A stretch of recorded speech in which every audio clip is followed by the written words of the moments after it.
Assalamualaikum warahmatullahi wabarakatuh. Innal Waalaikumsalam. hamdalillah nahmaduhu wa nasta'inuhu wa nastaghfiruh wa na'udzu billahi min syururi anfusina wa min sayyiati a'malina.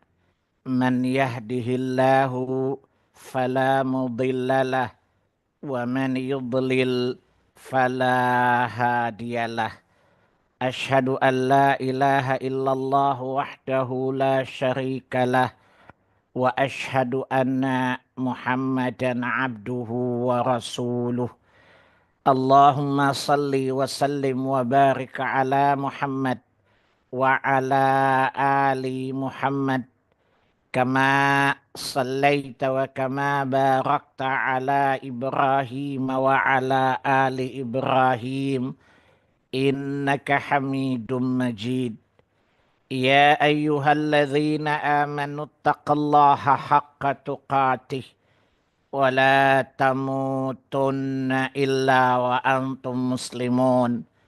Ya ayyuhan nasu taqu rabbakumul ladzi khalaqakum min nafsin wahidah wa khalaqa minha zawjaha wa batha minhuma rijalan katsiran wa nisaa wattaqullaha alladzi tasaaluna bihi wal arham innallaha kana 'alaikum raqiba. يا أيها الذين آمنوا اتقوا الله وقولوا قولا سديدا يصلح لكم أعمالكم ويغفر لكم ذنوبكم ومن يطع الله ورسوله فقد فاز فوزا عظيما. أما بعد فإن أصدق الحديث كتاب الله وخير الهدي هدي محمد صلى الله عليه وسلم وشر الأمور محدثاتها وكل محدثة بدعة وكل بدعة ضلالة وكل ضلالة في النار. Ibu-ibu, bapak-bapak sekalian, ikhwani wa akhwati fid din, a'azzani Allah wa iyyakum wa rahimani Allah wa iyyakum. Alhamdulillah, segala puji bagi Allah Subhanahu wa taala atas segala nikmat dan karunia-Nya. Salawat serta salam atas qudwah hasanah kita Rasulullah sallallahu alaihi wasallam. Bapak Ibu, saya yakin di sini kebanyakan ibu-ibu ya. Pesertanya atau mustami'nya, kebanyakan mustami'ah, para kaum Naam. ummahat. Oleh karenanya saya menyederhanakan pembahasan. Ya maklumlah ibu-ibu banyak urusannya ya Bu ya. Pertama ngurusin anak orang. Suami itu anak orang bukan Bu? Mana resek lagi ya. Kemudian ngurusin anak sendiri. Ya, dan banyak sekali pekerjaan para ibu, tapi alhamdulillah Allah berikan kesempatan untuk menuntut ilmu syar'i. Dan ini pertanda bahwa ibu sedang menuju kepada puncak kebaikan. Karena Nabi sallallahu alaihi wasallam bersabda sebagaimana Imam Al-Bukhari dalam sahihnya kitab Al-Ilmu bab qaulun Nabi sallallahu alaihi wasallam tentang sabda Nabi, barang siapa yang Allah menghendaki dia baik. Hadis dari Muawiyah bin Abi Sufyan radhiyallahu anhuma, dari Nabi sallallahu alaihi wasallam beliau bersabda, "May yuridillahu bihi khairan yufaqihu fid din." Barang siapa yang Allah menghendaki dia menjadi orang baik, maka Allah akan fakihkan dia terhadap agamanya. Kita nggak mungkin fakih kalau tidak tafakuh, belajar. Maka siapa yang Allah gerakkan hatinya untuk menuntut ilmu syar'i, maka dia telah digiring Allah Subhanahu wa taala menuju kepada puncak kebaikan. Itu pertama. Yang kedua, ketahuilah ibu-ibu berada di majelis ilmu syar'i, pahalanya sama dengan jihad, perang di jalan Allah Subhanahu wa taala. Dalilnya surat 9, surat At-Taubah ayat 122. Surat 9 At-Taubah ayat 122. Kata Allah, ya, wa ma kanal mu'minuna liyanfiru kafah. Ayat ini turun ketika semua para sahabat ridwanallahu alaihim jami'an hendak berangkat memenuhi perang-perang jalan Allah. Allah turunkan ayat ini mencegah para sahabat. Tidaklah patut semua orang beriman itu berangkat ke medan peperangan. Allah beri alasan, falaula nafara min kulli firqatin minhum ta'ifatul liyatafaqahu fid din. Mengapa tidak ada sebagian dari tiap kelompok itu tinggal tidak ikut jihad untuk belajar agama. Kemudian pelajaran yang dia dapatkan, dia kembali ke masyarakatnya, kembali ke rumahnya, kembali kaumnya. Dia mengingatkan kembali kaumnya dengan pelajaran yang telah dia dapat. Ayat ini menunjukkan bahwa menuntut ilmu syar'i pahalanya sama dengan perang di jalan Allah Subhanahu wa taala. Dan jihadnya para muslimah adalah dua. Yang pertama adalah haji yang mabrur. Yang kedua adalah menuntut ilmu syar'i. Ikhwatal iman, a'azzani Allah wa iyyakum, juga hadis At-Tirmidzi dalam kitab Al-Ilm, bab keutamaan keluar menuntut ilmu. Nabi mengatakan, man kharaja min baitih, barang siapa keluar dari rumahnya menempuh jalan menuntut ilmu syar'i, kataballahu lahu jihadan fi sabili hatta yarji'.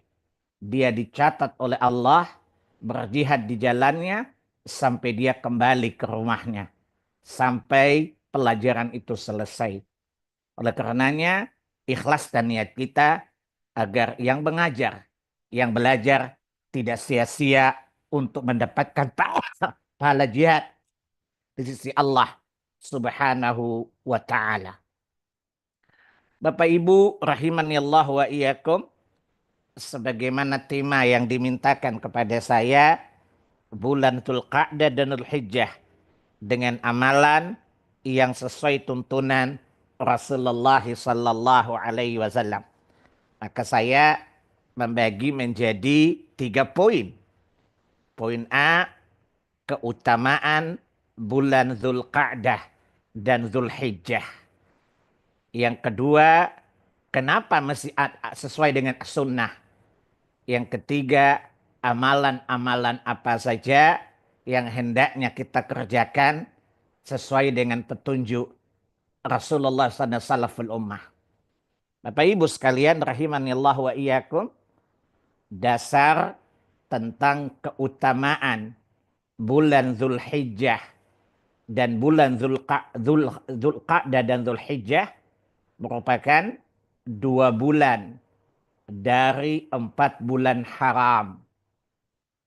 Lihat dalilnya, surat 9 At-Taubah ayat 36. Saya ulangi, lihat surat 9 At-Taubah ayat 36.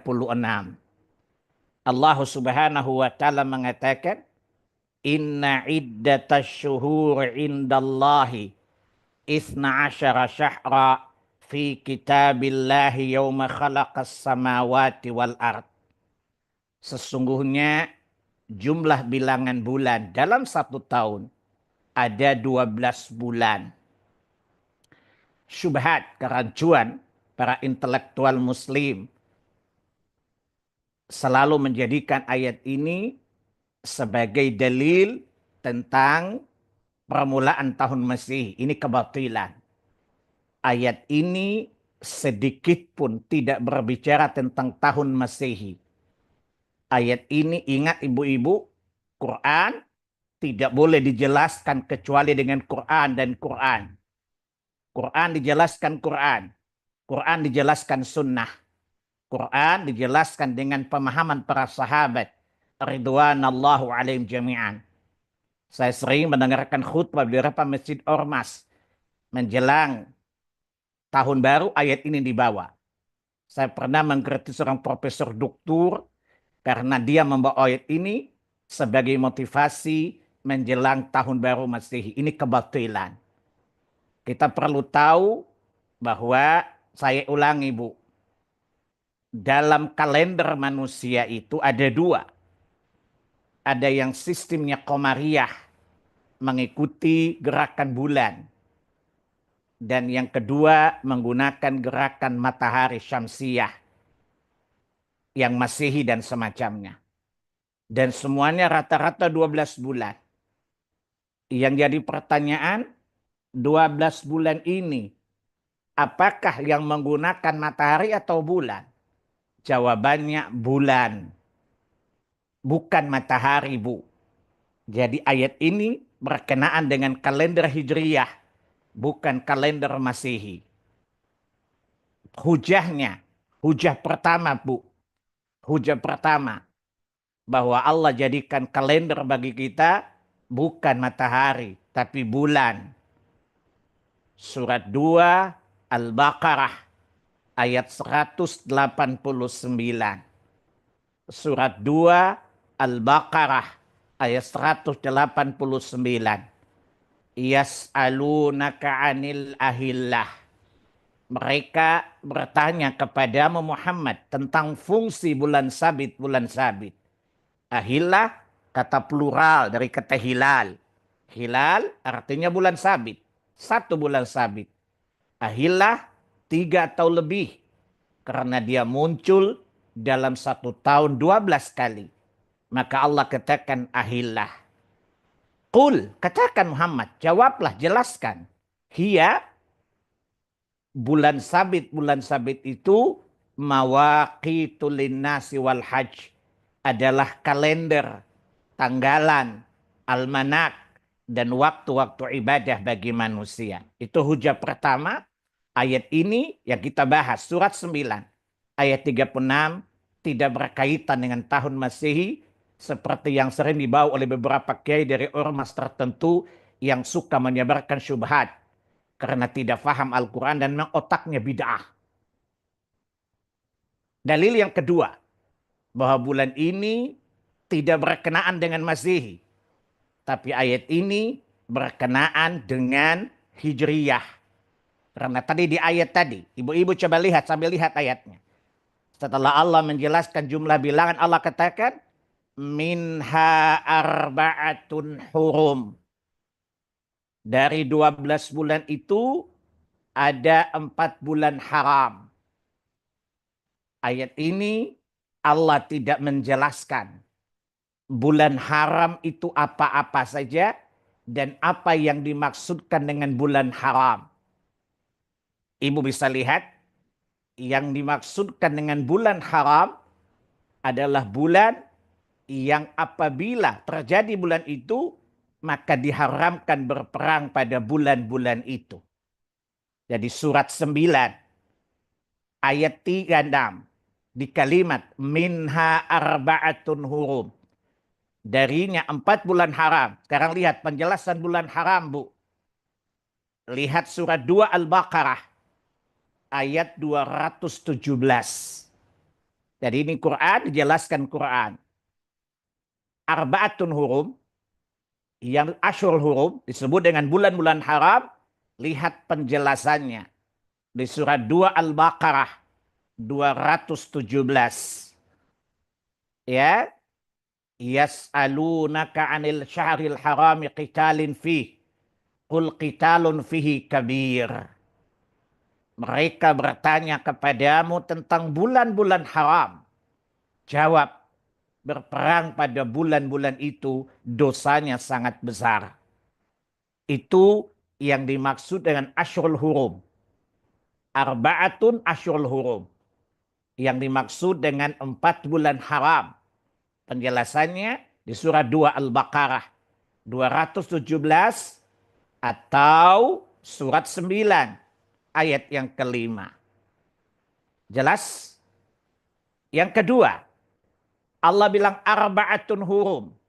4 bulan haram. Quran tidak menjelaskan sama sekali. Di ayat manapun. Antum tidak akan mendapati penjelasan ya tentang nama-nama bulan ini.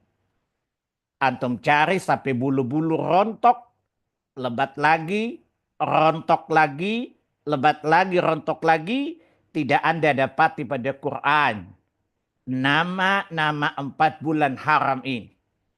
Tetapi antum bisa lihat dalam Sahih Bukhari. Saya ulangi, Sahih Al-Bukhari.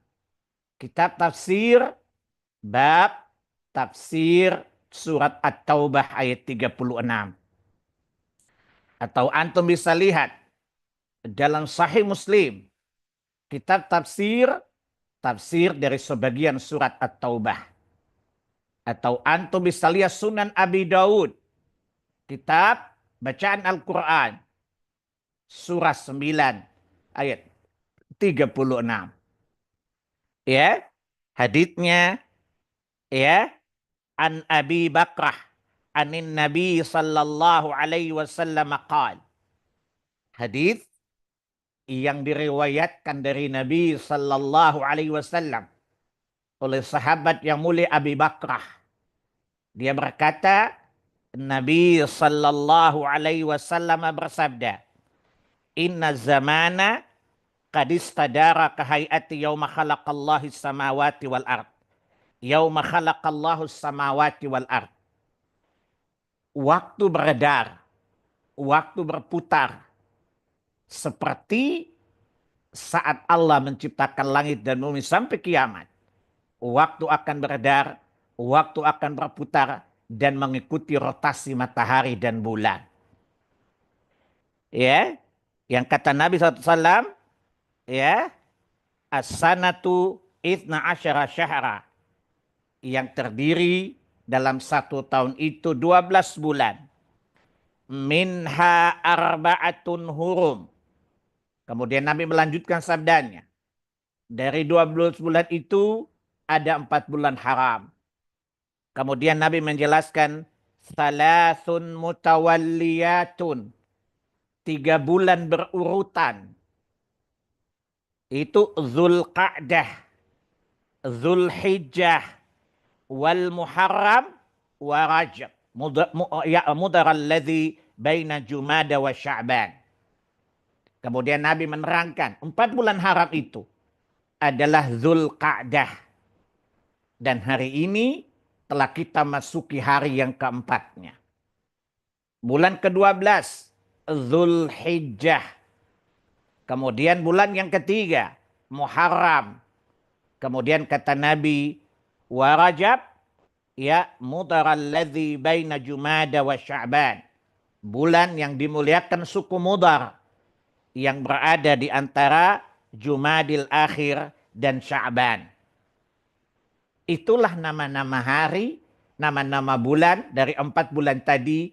Dengan demikian panitia menjadikan judul ini, yaitu keutamaan bulan Zulqa'dah dan bulan Zulhijjah. Keutamaannya, keduanya disebut bulan haram. Haram secara bahasa artinya suci. Haram secara lughah artinya suci. Bulan yang Allah sucikan. Makanya ibu-ibu, bapak-bapak perhatikan, segala sesuatu yang Allah haramkan karena dia kotor. Apa-apa yang Allah haramkan dari kita itu kotor. Allah mengharamkan kita melakukannya karena Allah ingin mensucikan kita dari kotoran-kotoran yang dia larang kita darinya itu. Itu makna haram. Jadi bulan haram artinya bulan suci. Bulan Allah sucikan. Yang jadi pertanyaan, apa saja yang kita kerjakan di bulan-bulan itu? Ya, Perhatikan tadi ayat tadi. Ya. Fala dzalikad dinul qayyim. Demikianlah perintah agama yang lurus. Bahwa mengagungkan. Saya ulangi Bu. Bulan Dzulhijjah atau bulan-bulan haram itu termasuk syiar-syiar Allah. Wajib bagi kita menghormatinya. Wajib bagi kita mengagungkannya. Tidak boleh kita menyepelekannya. Ya, wajib bagi kita untuk memuliakannya. Ya,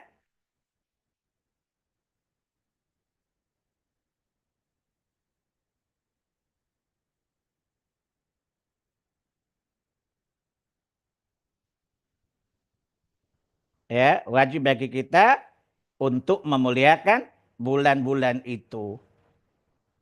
Sebagaimana Allah berfirman, ya, untuk kita mensucikan bulan-bulan itu. Ya, Ibu lihat, coba Ibu lihat surat 2 Al-Hajj ayat 30. Ya, zalik wa may yu'azzim hurumatillahi fahuwa khairul lahu 'inda rabbih. Demikianlah perintah Allah. Dan barang siapa yang mengagungkan apa yang terhormat di sisi Allah, maka itu telah baik di sisinya. Tadi saya ulangi Bu, bulan haram adalah bulan yang Allah sucikan. Ya, maka wajib bagi kita untuk mengagungkannya. Wajib bagi kita mengagungkan bulan-bulan itu. Saya ulangi Bu. Tadi Allah bilang bulan haram ada berapa? 4. Dan saya jelaskan dalilnya tadi. Pertanyaannya, kalau kita bertemu apa itu ngapain aja? Jawabannya diagungkan. Dimuliakan. Berdasarkan Al-Quran, surat 22 Al-Hajj, ayat 30. Ya, saya ulangi Bu. Zalik, demikianlah perintah Allah. Wa may yu'azzim hurumatillahi fahuwa khairul lahu 'inda rabbih. Dan barang siapa yang mengagungkan apa yang terhormat di sisi Allah Jalla Jalaluh, Ka'bah, kurban, haji, Masyaril Haram dan bulan-bulan haram, itu adalah kebaikan di sisi Allah Jalla Jalaluh. Itu dasar syariat. Kenapa kita berkonsentrasi pada 4 bulan ini? Karena dia termasuk hurumatu minallah. Termasuk hal-hal yang dimuliakan, dihormati oleh Allah Subhanahu wa taala. Maka wajib bagi kita mengagungkannya. Bulan Muharram, bulan haram, 4 bulan ini termasuk syair, termasuk syiar-syiar Allah yang wajib kita agungkan. Dan tanda-tanda orang bertakwa adalah mengagungkan bulan-bulan ini dan syiar-syiar Allah. Lihat surat 22 Al-Hajj ayat 32. Zalik, demikianlah perintah Allah. Wa may yu'azzim sya'airallah fa innaha min taqwal qulub. Saya ulangi Bu, ini saya lagi menjelaskan minha arba'atun hurum. Dari 12 bulan ada 4 bulan haram. Bulan suci. Kemudian saya jelaskan nama-nama bulan tadi.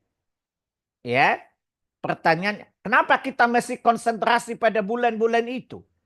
Jawabannya, karena dia termasuk hurumatu minallah. Termasuk sesuatu yang diagungkan Allah Jalla Jalaluh. Sesuatu yang terhormat di sisi Allah Jalla Jalaluh. Maka wajib bagi kita untuk mengagungkannya. Tadi saya jelaskan surat 22 Al-Hajj ayat 30. Saya ulangi ayatnya. Zalik wa may yu'azzim hurumatillahi fahuwa khairul lahu 'inda rabbih. Demikianlah perintah Allah. Siapa mengagungkan apa yang terhormat di sisi Allah Jalla Jalaluh. 4 bulan termasuk bulan-bulan yang Allah hormati. Ya, itu lebih baik baginya di sisi Rabbnya Allah Jalla Jalaluh. Kemudian ini pertanda ketakwaan kita kepada Allah Subhanahu wa taala. Karena bulan haram, tanah haram, Safa, Marwah, kurban, semua adalah syair Allah, adalah syiar-syiar Allah, wajib diagungkan. Sebagaimana firman Allah surat 22 Al-Hajj ayat yang ke-32. Dzalik wa may yu'azzim sya'airallah fa innaha min taqwal qulub. Ya, demikianlah perintah Allah. Barang siapa mengagungkan syiar-syiar Allah, sungguh itu benar-benar datang dari hati yang bertakwa. Salah satu sifat hamba-hamba Allah yang hati-hatinya bertakwa adalah mereka mengagungkan hurumatillah, syairillah. Ya, mengagungkan apa-apa yang Allah muliakan dan syiar-syiar Allah Jalla Jalaluh. Itu dasar hukum kenapa kita menyambut bulan Zulhijjah, Zulqa'dah, Zulhijjah, Muharram dan Rajab, karena dia adalah bulan haram, termasuk hurumat, dan wajib bagi kita mengagungkannya. Dalilnya, saya ulangi, surat 22 Al-Hajj, ayat 30 dan 32. Bagaimana cara mengagungkannya, ibu-ibu, bapak-bapak? Pertama, kata Allah di ayat tadi surat 9 ayat 36. Pertama apa? Fala tazlimu fihinna anfusakum. Janganlah kalian berbuat zalim pada diri-diri kalian pada bulan itu. Makna zalim artinya berbuat dosa. Makna zalim artinya berbuat dosa. Lihat surat 7 Al-A'raf ayat 34. Perkataan Nabi Allah Adam alaihissalam bersama Hawa. Rabbana zalamna anfusana wa illam taghfir lana wa tarhamna lanakunanna minal khasirin. Wahai Rabb, kami telah menzalimi diri-diri kami. Ya, kami telah menzalimi diri-diri kami. Berbuat dosa maksudnya. Jadi makna zalim adalah berbuat dosa. Jadi Allah mengharamkan kita berbuat dosa pada bulan-bulan itu. Ya, maka kita diharamkan berbuat dosa pada bulan-bulan itu. Itu cara kita mengagungkan 4 bulan tadi. Pertama, tidak boleh berbuat dosa pada bulan-bulan itu. Dalam kaidah tafsir, dalam kaidah usul fiqih, berbuat dosa kapanpun, dimanapun tetap terlarang, Bu. Jadi jangan sampai Anda berlogika, oh kalau gitu bulan-bulan ini jangan buat dosa, bulan lain boleh dosa. Salah, ini pemahaman yang batil.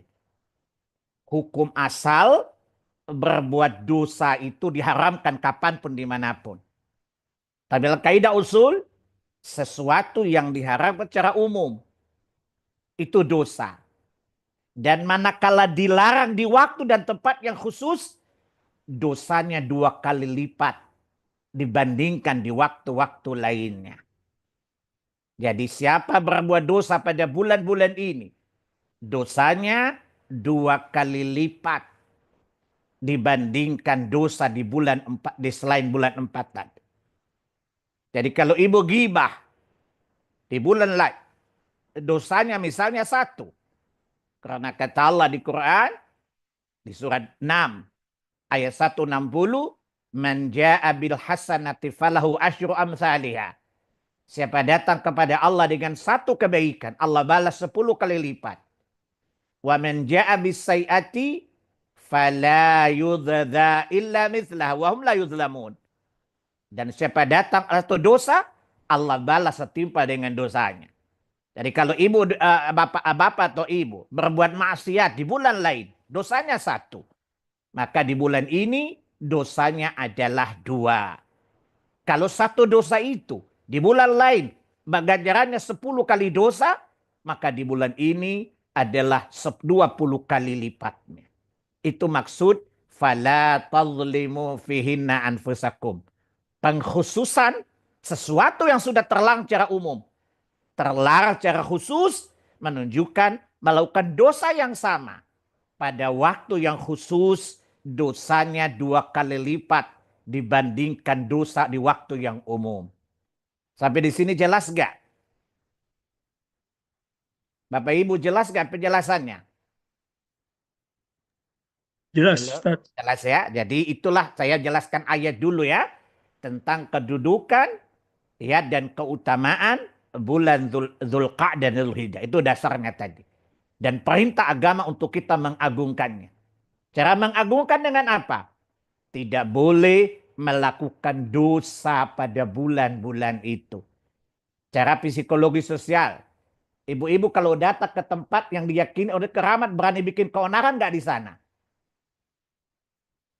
Saya tanya sama Anda, yang biasa dahulu suka datang di tempat yang gak keramat oleh logika Indonesia. Kalau tempat dianggap keramat, biasanya antum bikin keonaran nggak di sana? Tidak. Gak berani. Apalagi hurumat, min hurumatillah. Maka tidak boleh bikin keonaran. Faham anak-anak? Fala tazlimu fihinna anfusakum. Para ulama menjelaskan berdasarkan ayat ini, penggalan kalimat ini. Fala tazlimu fihinna anfusakum. Jangan kalian berbuat dosa pada bulan-bulan itu. Menunjukkan berbuat dosa pada bulan itu dosanya 2 kali lipat. Para ulama bersepakat ijma. Maka berbuat kebaikan pada bulan-bulan itu mendapatkan ganjaran lebih besar dibandingkan melakukan kebaikan pada selain bulan itu dan bulan Ramadan. Dari dasar inilah ulama salaful ummah selalu menyibukkan diri beramal dengan amal-amal saleh, memperbanyak amal saleh pada 4 bulan ini. Itu dasar dari keutamaan Zulqa'dah dan Zulhijjah. Poin yang kedua, kalau kita ingin sebagaimana kita mendapatkan dosa yang besar pada bulan-bulan itu, maka kita pun akan mendapatkan pahala yang besar jika kita berbuat kebaikan pada bulan-bulan haram tadi. Dan tidak ada ulama berselisih tentang itu. Tetapi ingat, dalam kaidah usul, dalil yang umum tidak boleh mengkhususkan dengan dalil. Artinya, Anda boleh beribadah dengan amal salih apa saja. Adapun hadis keutamaan salat puasa pada bulan Zulqa'dah umpamanya, ini batil. Ya, kecuali ada hadis yang mengkhususkan itu. Tapi kalau Anda berpuasa karena bulan hurumat, bulan haram, maka boleh. Karena itu keutamaan dari 4 bulan itu. Tidak boleh beramal dengan alasan hadis dhaif dan maudhu'.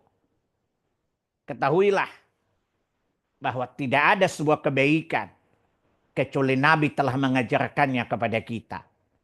Antum lihat dalam Sahih Al-Bukhari, kitab Imarat, kitab kepemimpinan. Saya ulangi, maaf, dalam Sahih Muslim, bukan Sahih Bukhari, saya salah. Ya, dalam Sahih Muslim, kitab Imarat, kitab kepemimpinan, bab wajib menaati pemimpin. Hadis ini panjang. Hadis dari Abu Buraidah, dari Abu Umamah, dari Nabi SAW. Nabi mengatakan, tidak ada seorang nabi dan rasul pun sebelumku, melainkan kami semuanya para nabi dan rasul mengajarkan kepada umat kami kebaikan-kebaikan yang mendekatkan kepada jannah. Dan tidak ada satu nabi dan rasul pun di antara kami yang mengetahui tentang kejelekan, melainkan mengingatkannya kepada para umat mereka. Ini menunjukkan bahwa kalau Anda ingin berbuat kebaikan dalam agama ini, hendaklah mengikuti petunjuk Rasulullah sallallahu alaihi wasallam. Karena dasar ibadah tauqifiyah. Diam, tidak boleh bergerak, tidak boleh berinovasi, tidak boleh berinisiatif sampai datang petunjuk dari Rasulullah sallallahu alaihi wasallam. Kenapa? Karena Quran bersifat umum.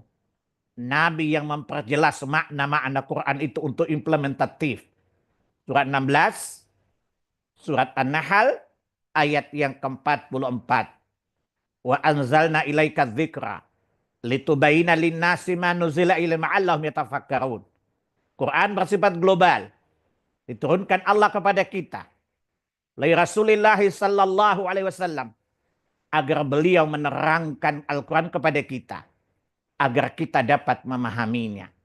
Maka Quran dan tidak boleh diamalkan sampai Nabi menjelaskan bagaimana cara pengamalannya itu. Maka dalam kaidah usul fiqih, dalil yang umum diamalkan secara umum. Tidak boleh ditaksis.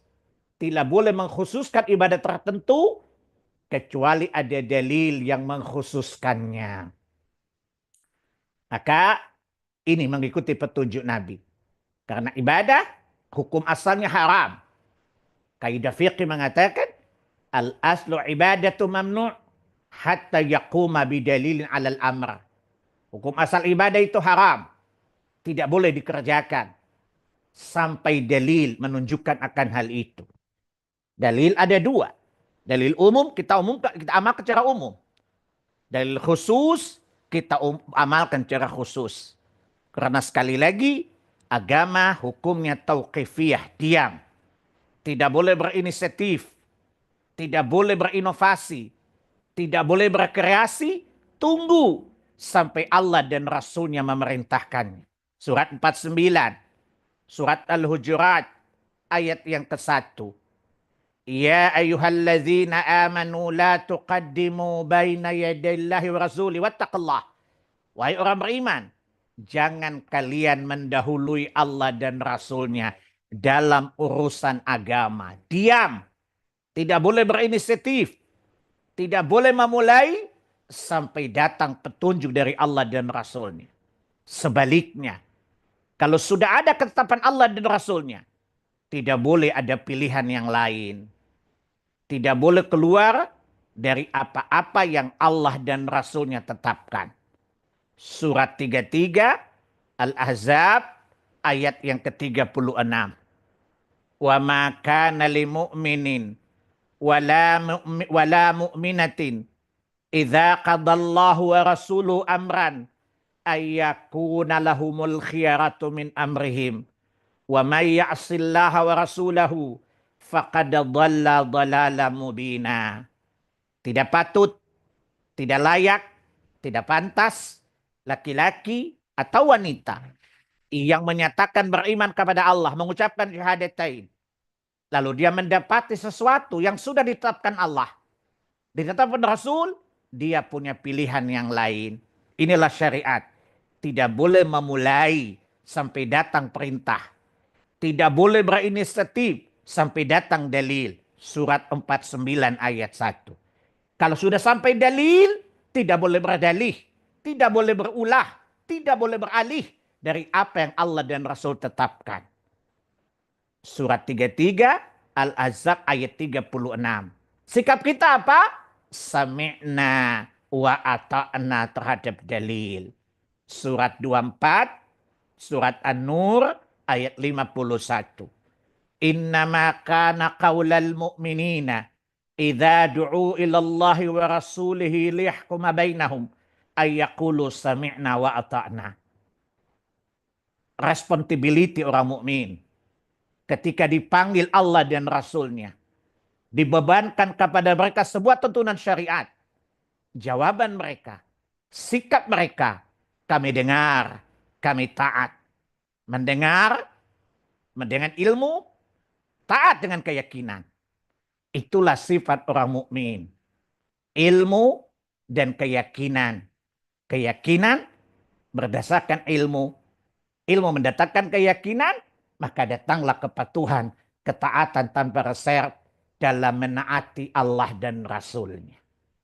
Dan Nabi SAW mengatakan, man amila amalan laisa alaihi amruna fahuwa raddun.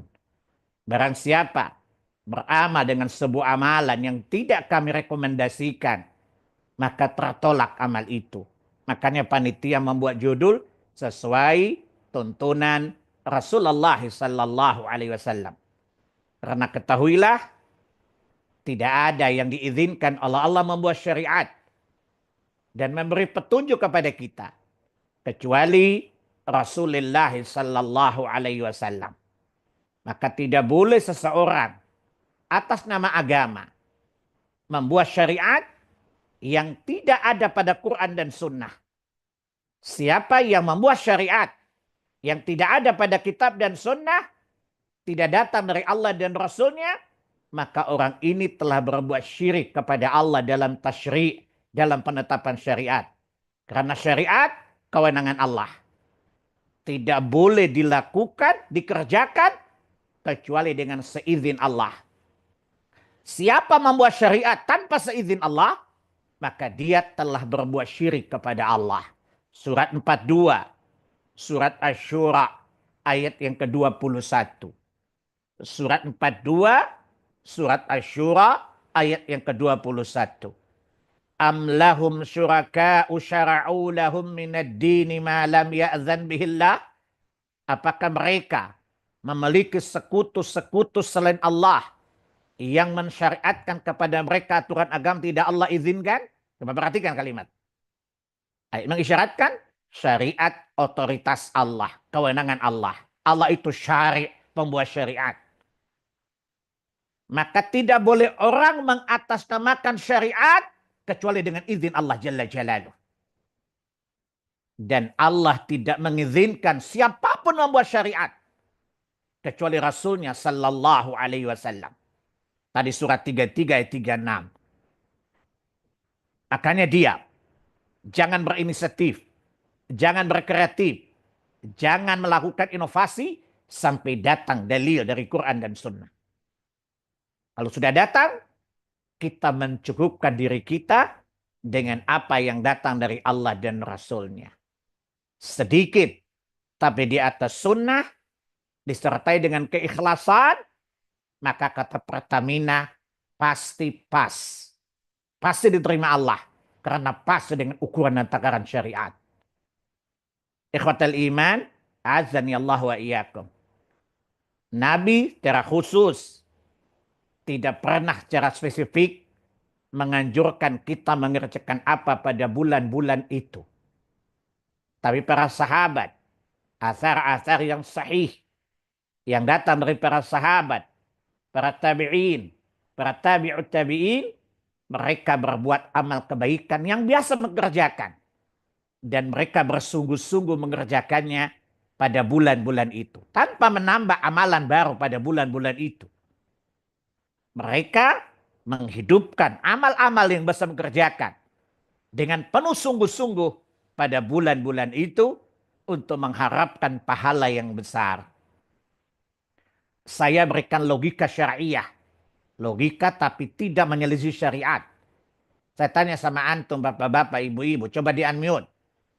Kalau ada event di mana dagangan antum laku dan laris, kira-kira antum giat nggak berproduksi pada momen-momen itu?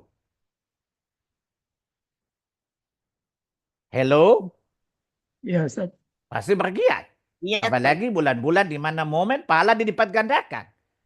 Berarti produk-produk amalia kita benar-benar diterima pasar dengan baik. Allah pembelinya dan kita penjualnya. Maka apa yang kita perbanyak? Amal apa saja, jangan buat amal baru. Amal-amal yang biasa antum kerjakan, dikerjakan. Atau ada sunnahnya. Dari Nabi kita kerjakan. Kalau antum ditanya, saya tanya sama antum. Coba di unmute, saya pakai logika dulu. Baru saya jelaskan dalam perkara agama. Kalau ada pameran, di mana pameran itu pasti produk Anda laku terjual. Kira-kira Anda pilih produk yang lebih banyak untungnya atau sedikit, Bu? Lebih banyak, Ustaz. Baik. Maka kalau ditanya amal apa saja yang kita kerjakan, umum. Tapi coba antum hidupkan 3 amalan.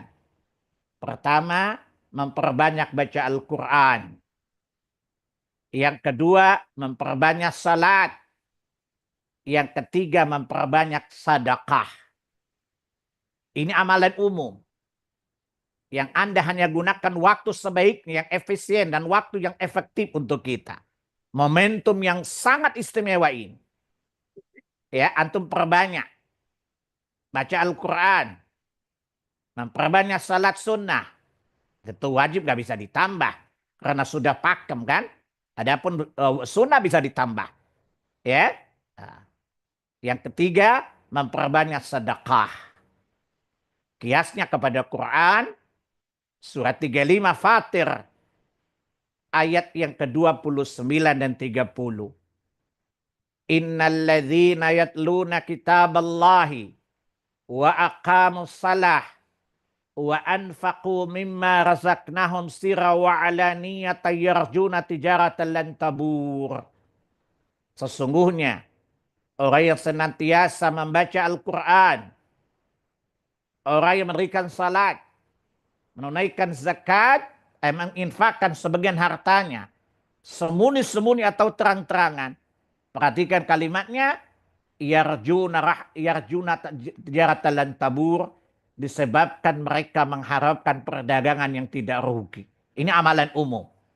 Anda perbanyak saja amal saleh, itu pertama. Memperbanyak baca Quran, memperbanyak salat. Kalau selama ini antum salat sunnah, hanya 2 rakaat, perbanyak lebih banyak lagi. Coba saya pengen tanya. Salat rakaat, minimumnya berapa, maksimalnya berapa? Minimumnya 2, maksimalnya tidak ada Tidak terbatas ya. terbatas. Abu Raistra, dalilnya apa? Dalilnya Ah, hadis Muslim. hadis Muslim. Ya, coba lihat dalam hadis Muslim, kitab salat, bab salat duha. Ya, ada Nabi salat 2 rakaat berdasarkan 4 orang sahabat. Abu Hurairah, Said Al-Khudri, Mu'ad bin Jabal dan lainnya. 4 rakaat. Hadits Aisyah radhiyallahu anha. Kemudian 8 rakaat. Hadits Ummu Hani radhiyallahu anha, saudara perempuannya Ali bin Abi Thalib. Dan terserah sebanyak-banyaknya. Hadits Aisyah radhiyallahu anha dalam Sahih Muslim. Kitab salat duha. Aisyah mengatakan, Nabi kadang salat 2 rakaat duhanya. Kadang 4, dan kadang beliau memperbanyak sekehendak Allah kehendaki. Jelas Abu Raistra? Itu dalilnya. Baik. Salat duha 2 rakaat minimumnya. Batas akhirnya up to you. Bahasa Ambonnya up to you ya Abu ya. Terserah antum. Perbanyak. Kalau di bulan lain kita hanya 2, kita perbanyak. Kenapa? Ini bukan bid'ah. Karena memang Nabi melakukannya lebih dari 2, 4, 8 atau lebih. Kita hanya menggunakan keutamaan sisi waktunya saja, seperti kita memperbanyak ibadah ketika bulan Ramadan tanpa membuat ibadah baru di dalamnya. Jelas? Perbanyak salat padanya. Perbanyak baca Al-Quran. Kalau antum mau, perbanyak baca Quran bersama dengan salatmu. Salat sambil megang mushaf. Sekali dayung, 2 pulau terlampaui. Ya, saya tidak menggunakan kalimat ya sekali menyelam minum air kembung dong. Ya, tapi saya pakai analogi sekali dayung 2 pulau terlampaui. Antum salat sambil baca Al-Quran, pegang mushaf, tidak mengapa. Para ulama bersepakat boleh tentang kebolehannya. Sehingga keutamaan ini tanda kita mengagungkan bulan-bulan Muharram dengan menjauhi dosa dan memperbanyak amal saleh padanya. Tanpa membuat amal saleh yang baru. Sholat duha Anda kerjakan, hanya Anda perbanyak saja. Atau sholat mutlak Anda perbanyak saja di waktu-waktu yang halal untuk sholat. Perbanyak. Ya, dengan sekaligus memperbanyak baca Al-Quran bersama dengan sholat-sholat sunnah. Sehingga kita mengagungkan bulan-bulan itu dengan 2 hal. Menjauhi dosa pada bulan-bulan itu, menjauhi maksiat pada bulan-bulan itu, dan memperbanyak berbuat amal saleh pada bulan-bulan itu. Kemudian apa yang kita perbanyak? Taubat kepada Allah Subhanahu wa taala. Memperbanyak taubat kepada Allah Subhanahu wa taala. Karena Allah mengharapkan kita berbuat dosa padanya, kita menjauhinya. Salah satu menjauhi dosa dengan bertaubat kepada Allah Subhanahu wa taala. Kita perbanyak taubat, perbanyak istighfar. Kalau ditanya kok kenapa beristighfar? Karena kita dilarang Allah berbuat dosa padanya. Dan salah satu cara menjauhi dosa dengan beristighfar. Memperbanyak taubat kepada Allah Jalla Jalaluh. Kalau Nabi saja, kalau Nabi saja yang mendapat jaminan di Quran surat 48 ayat 2. Liyaghfira lakallahu ma taqaddama min dzambika wa ma ta'akhkhar. Allah mengampuni dosamu yang lalu akan datang. Nabi maksum, tidak punya dosa. Tapi beliau tiap hari bertaubat kepada Allah tidak kurang dari 100 kali. Kalau Nabi yang mendapatkan garansi tidak punya dosa, tapi bertaubat kepada Allah 100 kali, apatah lagi kita-kita yang banyak dosa.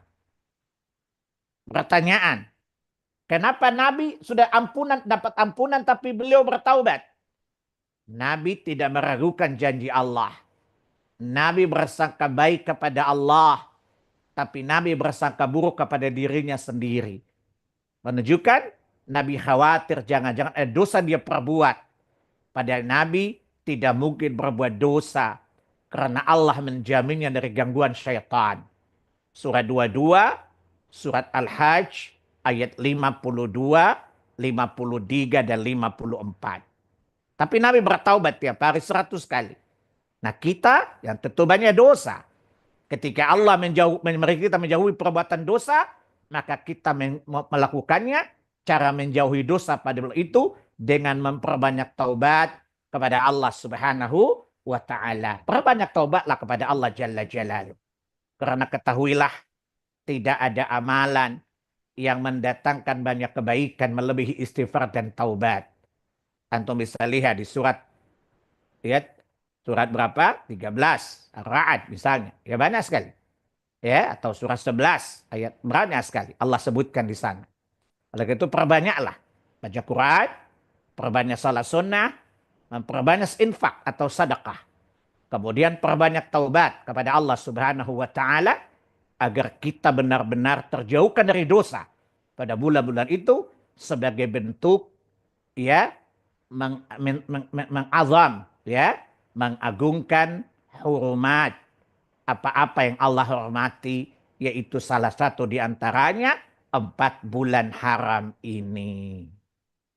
Saya kira selesai sudah materi saya, karena emang bahasanya nggak banyak. Kira-kira 3 poin tadi dapat diterima dengan baik tidak?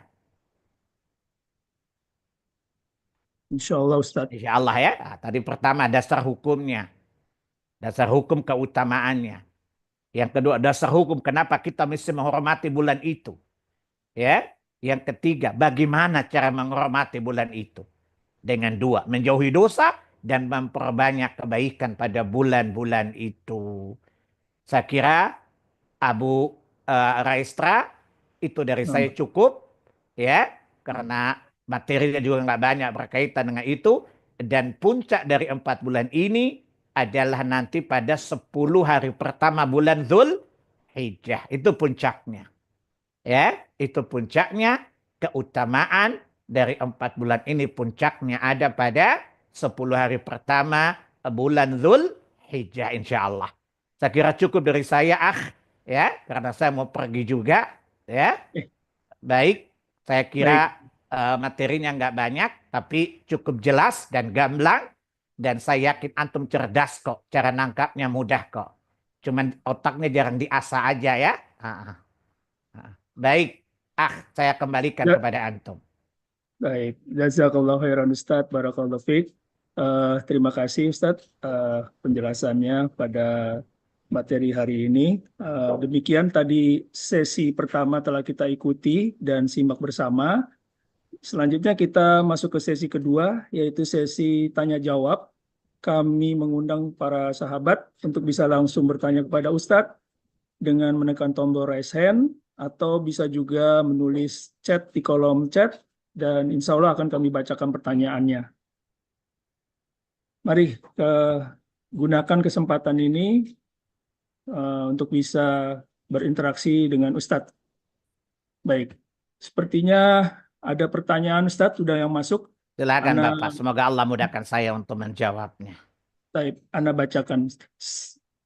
Assalamualaikum warahmatullahi wabarakatuh. Semoga Allah Ta'ala melindungi Ustadz dan keluarga. Izin tanya Ustadz, sebagaimana tadi Ustadz sebut dari hadis Aisyah radhiyallahu anhu, niat ingin iktibar Rasulullah, eh, niat ingin iktibar Rasulullah, sahabat Shallallahu Alaihi Wasallam, apakah lebih baik kita salat duha bervariasi, kadang 2 rakaat, kadang 4, 8, dan kadang lebih lagi. Barakallahu fikum.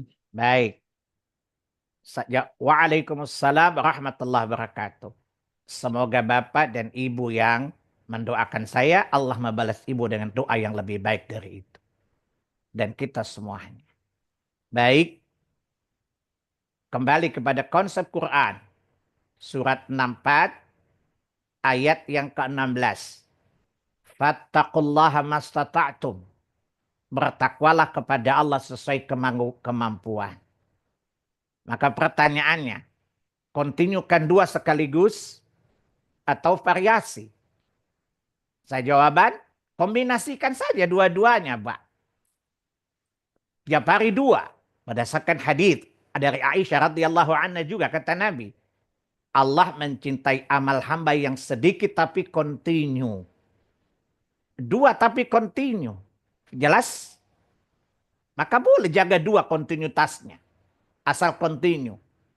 Sekali-sekali variasi. Untuk apa? Menghidupkan sunnah. Kadang kita 2 kontinukan. Jaga. Kenapa kita mesti jaga kontinuitas? Ada 2 manfaatnya. Pertama, mendapatkan kecintaan Allah tadi. Yang kedua apa? Deposit. Imam Bukhari dalam kitab Az-Zuhud. Ya, tentang beramal semampunya, kata Nabi. Apa kata Nabi? Siapa yang terbiasa ke sebuah amalan, kemudian ketika dia sakit atau safar, lalu meninggalkan amal itu karena uzur, Allah memberi ganjaran sempurna sebagaimana yang bisa dia kerjakan. Kira-kira deposit asuransi enggak, Abu Restra? Kalau kita beribadah di waktu sehat, maka kita mendapatkan asuransi amal di waktu sakit. Itu tujuan kita kontinukan. Itu ya, jadi 2, sedikit tapi Allah kontinukan. Supaya Allah cinta kita yang sedikit. Yang kedua, sekali-sekali variasikan. Untuk apa? Merasakan semua sunnah Nabi Sallallahu Alaihi Wasallam. Kadang 2, kadang 4. Ya, misalnya lebih banyak 2. Tapi kadang-kadang di momen tertentu seperti ini kita perbanyak. Ya, jadi 8. Hadits Ummu Hani. Sehingga kita bisa mengikuti sunnah dengan kemampuan kita masing-masing. Kata Al-Quran tadi, surat 64 atau Ghabun ayat 16, fattaqullaha mastata'tum. Bertakwalah kepada Allah sesuai kemampuan. Dalam kaidah fikih apa? Kalau tidak bisa seluruhnya, jangan tinggalkan seluruhnya. Paham? Kalau nggak bisa menjalankan yang banyak, jangan tinggalkan yang sedikit. Paham? Karena sedikit tapi kontinu, itu paling dicintai oleh Allah Subhanahu wa Ta'ala. Alangkah indahnya kalau banyak dan kontinu. Tentu lebih baik. Ibu-ibu cara duniawi, ibu-ibu kan namanya Bu Mat, Ibu Matre bukan? Biasanya pengen punya simpanan banyak atau sedikit kalau punya duit. Pengen banyak kan? Untuk akhirat tentu lebih banyak lagi kan kita inginkan. Jelas? Nah, misalnya kita inginkan pada hari tua tidak usah kerja deh. Punya deposit yang banyak. Itu manusiawi. Lah di mana kalau dikubur tidak beramal? Maka deposit kita perbanyak mumpung masih ada kesempatan. Wallahu alam. Ya, itulah jawaban dari saya. Demikian, jazakallahu khairan, Ustadz. Mudah-mudahan jawaban dari Ustadz dipahami oleh penanya. Ana bacakan kembali, Ustadz, pertanyaan yang sudah masuk. Ini pertanyaannya di luar tema. Assalamualaikum warahmatullahi wabarakatuh. Hayakallah Ustadz Salim. Afwan, pertanyaan di luar tema. Alhamdulillah anak-anak laki 3 sudah mulai dewasa. Bagaimana kriteria mencari istri yang paling utama? Jazakallah khairan Ustaz. Baik. Hayyakillah atau hayyakallah hayyakumallah. Semoga Allah menghidupkan ibu dan bapak di atas din, di atas ketakwaan, dan di atas kesalihan sampai mau datang menjemput kita masing-masing. Baik, salah satu kewajiban para orang tua terhadap anak-anaknya adalah mencarikan pasangan yang baik. Tentu kalau bapak punya anak perempuan, perhatikan agama. Agama itu penting. Perhatikan kualitas agama itu penting. Kalau ditanya kenapa agama? Hadis Abu Dawud, kitab nikah. Bab laki-laki yang pantas jadi mantu. Bukan jadi hantu ya Bu. Ah. Kata Nabi, "Ija'akum rajulu tardawna dinahu wa khuluqahu." Jika datang kepada kalian seorang laki-laki yang meminang anak wanita kalian, yang kalian meridai agama dan akhlaknya, maka nikahkanlah. Kalau kalian menolaknya, akan datang fitnah paling besar menimpa anak wanita kalian. Ini kalau anak kita wanita, carikan suami yang agamanya bagus. Begitu juga dengan anak laki-laki. Perhatikan agama istrinya, calon istrinya. Kata Nabi dalam hadis Bukhari Muslim, kitabun nikah, wanita terbaik babnya. Kata Nabi, tunkahul mar'atu li arba'. Wanita dinikahi karena 4 hal. Lihasabiha, karena faktor genetiknya, anak sopu. Kata wong Jawa, bebet bibit bobot. Ya, pertama karena nasabnya, siapa anak siapa. Ya, lijamaliha, karena materi. Bapaknya anak jenderal, ya, bapaknya anak konglomerat misalnya. Yang ketiga, lijamaliha, karena kecantikannya. Keempat, lidiniha, karena agamanya. Apa kata Nabi? Fadfar bidzatid din taribat yadak. Maka pilihlah yang bagus agamanya. Niscaya selamatlah kedua tangan. Agama prioritas. Itu pesan Nabi kita Muhammad sallallahu alaihi wasallam. Lihat kesalihan menantu ibu. Karena banyak mantu wanita jadi hantu loh Bu. Hantu blau. Apa kata Nabi? Ad-dunya mata' wa khairul mata'al mar'atus salihah. Dunia itu hiasan. Dan sebaik hiasan wanita yang salihah. Salih beneran Bu. Bukan namanya Eha Solehah Bu. Cucunya Ihin Solihin. Tapi dia benar saleh. Maka lihat kesalihannya. Kenapa Bu? Kenapa Bu? Karena yakinlah Allah mewariskan bumi bagi hamba-hamba yang saleh. Lihat surat 21. Surat Al-Anbiya ayat 105. Walaqad katabna fi zaburi min ba'di dzikr annal arda yarithuha min ibadiyas salihun. Sudah kami tuliskan dalam kitab-kitab. Sesudah kami tulis di Lauhul Mahfuz. Yang layak mewarisi bumi kami adalah hamba-hamba kami yang saleh. Maka kebahagiaan rumah tangga itulah kesalihan, ketakwaan. Lihat surat 25 Furqan ayat 74. Rabbana hablana min azwajina wa dzurriyyatina qurrata ayunin waj'alna lil muttaqina imama. Saya tanya sama Anda, mungkin gak dia menyedapkan pandang, menyejukkan jiwa kalau agamanya buruk? Gak mungkin. Tidak mungkin dia menyedapkan, menyenangkan jiwa kalau dia tidak saleh. Maka lihat agamanya dan lihatlah kesalihannya. Adapun kayanya bisa diusahakan bersama. Cantiknya bisa ke Korea dioperasi pakai skincare, insya Allah bisa berubah jadi cantik.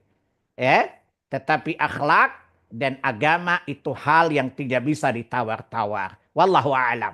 Ya. Baik. Ini apakah berlaku juga untuk anak anak laki-laki untuk mencari mantu wanita Ustaz? Sama aja Sama ya? apalagi saya tanya sama ibu. Coba lihat generasi Kuratayun itu tanaman bukan? Bapak kalau cari tanaman yang menentukan bibitnya atau tanahnya, Bu. Saya tanya kualitas tanaman ditentukan oleh benihnya atau tanah, Bu, Pak? Tanah. Benih, tanah. Enggak.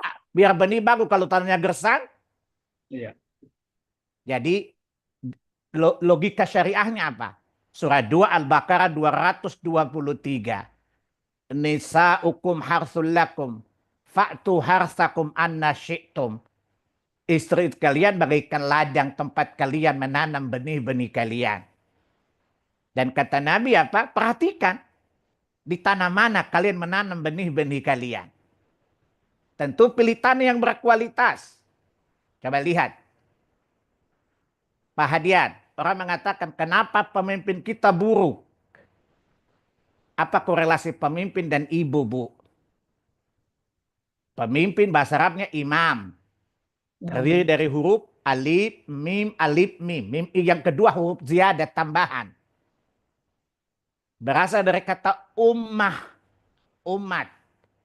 Oh, Huruf aslinya huruf alif, mim, mim. Tanya tambahan. Dari mana kata ummah berasal? Dari kata umun, ibu. ibu. Kualitas pemimpin ditentukan kualitas umat. Kualitas umat ditentukan kualitas ibunya. Insya Allah. Jadi kenapa pemimpin kita brengsek ya maknanya brengsek? Apa arti umun? Insya Secara Allah. bahasa bukan ibu, tapi masdar, sumber. Dalam bahasa Arab, umun itu artinya masdar, sumber. Karena para ibu adalah sumber generasi. Makanya kalau pilih ibu, ibu saya mengatakan kalau pilih bini punya 4B, Bu. 3B. Pertama punya beauty, kecantikan. Kedua behavior. Ketiga brain. Kata ibu saya, kalau cantik saja nggak behavior, sama dengan pelacur. Makanya ibu itu perlu dia jadi konsentrasi karena dia adalah produk pemimpin dan umat terbaik. Masya Allah. Maka perlu diperhatikan itu. Ya, maka bapak-bapak edukasi bini-bini ibu bukan mesin produk sekedar secara biologis, tapi mesin ideologis ibu-ibu itu. Setuju gak Pak Hadian? Naam, naam. Ya, jadi bukan sekadar melahirkan, melahirkan saja kami juga bisa melahirkan, Bu. Yang membedakan ibu dengan kami kan mendidik, bukan? Kalau sekedar melahirkan, apa bedanya fungsi ibu dengan kambing betina, Bu? Sekali melahirkan 7, jago kambing enggak? Tapi yang membedakan ibu adalah mendidiknya. Berarti ibu itu butuh punya brain, bukan? Punya attitude yang baik, bukan? Dan keempat ini diwujudkan dengan agama dan kesalehan. Jelas ya? Ah. Ya Allah. Jazakallah khairan Ustaz. Mudah-mudahan penjelasannya sangat komplit dan penanya juga bisa memahaminya. Baik Ustaz, Anda bacakan kembali pertanyaan yang sudah masuk di kolom chat. Ada pertanyaan, menjalankan witir sebelum tidur atau setelah tahajud ya Ustaz? Apakah Lebih beda utama di pahalanya? akhir. Lebih Hmm. utama di akhir. Tapi di awali juga boleh. Hmm. Tidak ada dalil yang melarang dan ada dalil menunjukkan hal itu. Yang kedua, kalau sudah melakukan sebelum tidur, kemudian Allah izinkan membangun untuk tahajud, tidak boleh mengulangi witir lagi. Karena kata Nabi dalam sahih Bukhari dan Muslim dari Abdullah bin Umar, la witrani fil lail. Tidak boleh ada 2 witir dalam satu malam. Allahu a'lam. Baik. Mudah-mudahan pertanyaan jazakallahu khairan Ustaz. Mudah-mudahan penjelasan Ustaz sangat jelas bagi penanya. Kami masih menunggu pertanyaan pada para sahabat jika ingin masih bertanya. Apakah Ustaz juga banyak waktu ya Ustaz ya? Masih kurang 10 menit, boleh tambah. Oh, Insya Allah. 10 menit. Baik. Iya, insya Allah. Baik, sahabat. Mari kita gunakan waktu kesempatan ini buat para sahabat yang ingin bertanya, kami persilahkan untuk menekan tombol raise hand untuk bisa bertanya interaksi langsung kepada Ustadz atau mengetikkan pertanyaan di kolom chat.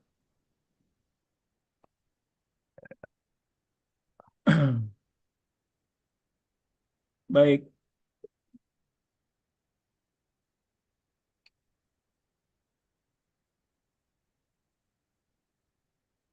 kami masih menunggu pertanyaan. Jika masih ada yang ingin bertanya di luar tema juga mungkin boleh Ustadz ya. Ya, semoga Allah bisa, Insya semoga Allah Allah ya. memudahkan saya menjawab. Baik, baik. Karena tema pada hari ini juga cukup menarik ya. Temanya amalan ibadah selama bulan Zulqa'dah dan Zulhijjah.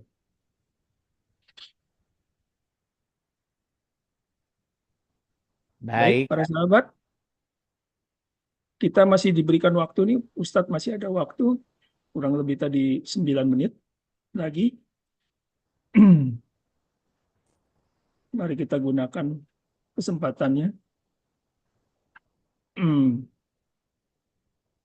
Jika masih ada pertanyaan, bisa langsung dituliskan di kolom chat.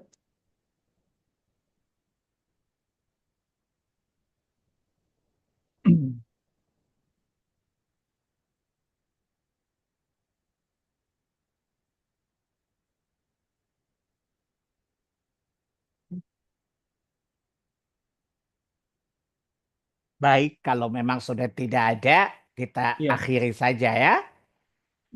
sepertinya sudah tidak ada Tidak pertanyaan ada. memang Baik. Ustadz. Eh, Dari saya cukupkan. Billahi taufiq wal hidayah. Wassalamualaikum warahmatullahi wabarakatuh. Adapun yang nutup yang membukanya. Baik. Ya.